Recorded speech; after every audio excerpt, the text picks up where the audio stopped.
വിഘ്നേഷിന് തുടർ അവസരം ഉറപ്പ് തന്നെ. അപ്പോൾ അർജുന്റെ ഭാവി എന്താവും? മുംബൈ ഇന്ത്യൻസ് കൈയൊഴിയുമോ? ഇന്ത്യൻ പ്രീമിയർ ലീഗിന്റെ 18ാം സീസണിലും തോൽവിയോടെ തുടങ്ങിയിരിക്കുകയാണ് മുംബൈ ഇന്ത്യൻസ്. ചിരവൈരികളായ ചെന്നൈ സൂപ്പർ കിങ്സിനോടാണ് മുംബൈ തലകുനിച്ചത്. 2012 ശേഷം കളിച്ച ആദ്യത്തെ എല്ലാ മത്സരങ്ങളും തോറ്റ ടീമാണ് മുംബൈ ഇന്ത്യൻസ്. അതുകൊണ്ട് തന്നെ ഈ തോൽവി മുംബൈക്ക് വലിയ പ്രശ്നമൊന്നുമല്ല. മുംബൈ ഇന്ത്യൻസിന് തോൽവിയോടാണ് തുടക്കമെങ്കിലും ചില താരങ്ങളുടെ പ്രകടനം ടീമിന് വലിയ പ്രതീക്ഷ നൽകുന്നത് തന്നെ. ഇതിലൊരാളാണ് വിഘ്നേഷ് പുത്തൂർ. കേരളക്കാരനായ യുവതാരത്തെ അപ്രതീക്ഷിതമായി മുംബൈ കളിക്കിറക്കുകയായിരുന്നു. ഇടംകയ്യൻ ചൈനാമാൻ സ്പിന്നർ 3 വിക്കറ്റുകളുമായി അരങ്ങേറ്റ മത്സരത്തിൽ മിന്നും പ്രകടനമാണ് കാഴ്ചവെച്ചത്. എല്ലാവരുടെയും പ്രശംസ പിടിച്ചുപറ്റിയ വിഘ്നേഷിന് വരുന്ന മത്സരങ്ങളിലും ടീമിൽ സ്ഥാനം ഉറപ്പ് തന്നെയാണ്. എന്നാൽ വിഘ്നേഷ് ടീമിലേക്ക് ഉയർന്നു വരവെ അർജുൻ ടെണ്ടുൽക്കറിന്റെ അവസ്ഥയാണ് പരിതാപകരം. ടീമിലെ വാട്ടർ ബോയിയായി അർജുൻ മാറുകയാണ്.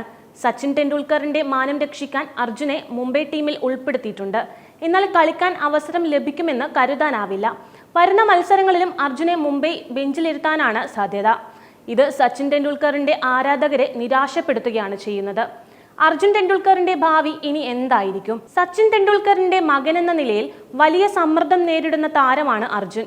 സച്ചിൻ ബാറ്റുകൊണ്ട് ലോക ക്രിക്കറ്റിനെ വിസ്മയിപ്പിച്ചപ്പോൾ അർജുൻ പേസർ എന്ന നിലയിലാണ് ശ്രദ്ധ നേടിയെടുക്കാൻ ശ്രമിക്കുന്നത്. ഇടംകയ്യൻ പേസറും ബാറ്റ്മാനുമായ അർജുൻ മികച്ച ഫിറ്റ്നസ് നിലവാരമുള്ള താരവുമാണ്. എന്നാൽ ഇതിനൊത്ത വേഗം അർജുന്റെ ബൗളിങ്ങിനില്ല. മുംബൈ ഇന്ത്യൻസ് ഇതിനോടകം അർജുനെ കളിപ്പിച്ചിട്ടുമുണ്ട്. എന്നാൽ വലിയൊരു ഇമ്പാക്ട് സൃഷ്ടിക്കാൻ താരത്തിനായിട്ടില്ല. ശരാശരി 130 വേഗം നിലനിർത്താൻ പോലും അർജുന് സാധിക്കുന്നില്ല എന്നതാണ് ദൗർഭാഗ്യകരമായ കാര്യം. ആഭ്യന്തര ക്രിക്കറ്റിലും ശരാശരി പ്രകടനം മാത്രമാണ് അർജുന് അവകാശപ്പെടാൻ സാധിക്കുന്നത്. മുംബൈയുടെ ആഭ്യന്തര ടീമിൽ നിന്ന് അർജുനെ മാറ്റിയിട്ട് നാളുകൾ ഏറെയായിരിക്കുന്നു. ഇനി അർജുനെ മുംബൈ ഇന്ത്യൻസും കളിപ്പിക്കാൻ സാധ്യത കുറവാണ്. ഇത്തവണത്തെ സീസൺ മുംബൈക്ക് കപ്പ് നേടേണ്ടത് അത്യാവശ്യമാണ്. അതുകൊണ്ട് തന്നെ അർജുനെ ഉപയോഗിച്ച് പരീക്ഷണം നടത്താൻ മുംബൈ ഇന്ത്യൻസ് തയ്യാറാവില്ല. CSKക്കെതിരെ അർജുന് ടീമിൽ സ്ഥാനമില്ലായിരുന്നു. 2ാം മത്സരത്തിലും ഇടം പ്രതീക്ഷിക്കാനാവില്ല. ഈ സീസണോടെ അർജുന്റെ IPL ഭാവി ഏറെക്കുറെ തീരുമാനമായിട്ടുണ്ട്. ഇനിയൊരു സീസൺ കളിക്കാൻ അർജുന് സാധിക്കുമെന്ന് കരുതാനും ആവുന്നില്ല. മുംബൈ ഇന്ത്യൻസ് പോലും അർജുനെ കൈവിട്ടാൽ മറ്റൊരു ടീമും താരത്തെ ഒപ്പം കൂട്ടില്ലെന്നത് ഉറപ്പാണ്. വിഘ്നേഷിന് തുടർ അവസരമുണ്ട്. മുംബൈ ഇന്ത്യൻസ് ഇത്തവണ പുറത്തെടുക്കുന്ന വജ്രായുധമാണ് വിഘ്നേഷ്. കേരള ടീമിന് വേണ്ടി പോലും കളിക്കാത്ത കേരള താരമാണ് വിഘ്നേഷ്. മലപ്പുറംകാരനായ വിഘ്നേഷ് അപ്രതീക്ഷിതമായാണ് മുംബൈയിലേക്ക് എത്തിയത്. വരുന്ന മത്സരങ്ങളിലും താരം മുംബൈ ടീമിൽ ഉണ്ടാവുമെന്നത് ഉറപ്പുള്ള കാര്യമാണ്. ഇതിന്റെ കാരണം താരത്തിന്റെ ബൗളിംഗ് ശൈലിയാണ്. കുൽദീപ് യാദവിനെ പോലെ കൈക്കുഴ സ്പിന്നുകൊണ്ട് വിസ്മയിപ്പിക്കുന്നവനാണ് വിഘ്നേഷ്. ഇടംകൈ ചൈനാമാൻ സ്പിന്നർ എന്നത് അപൂർവമായ കാഴ്ചയാണ്.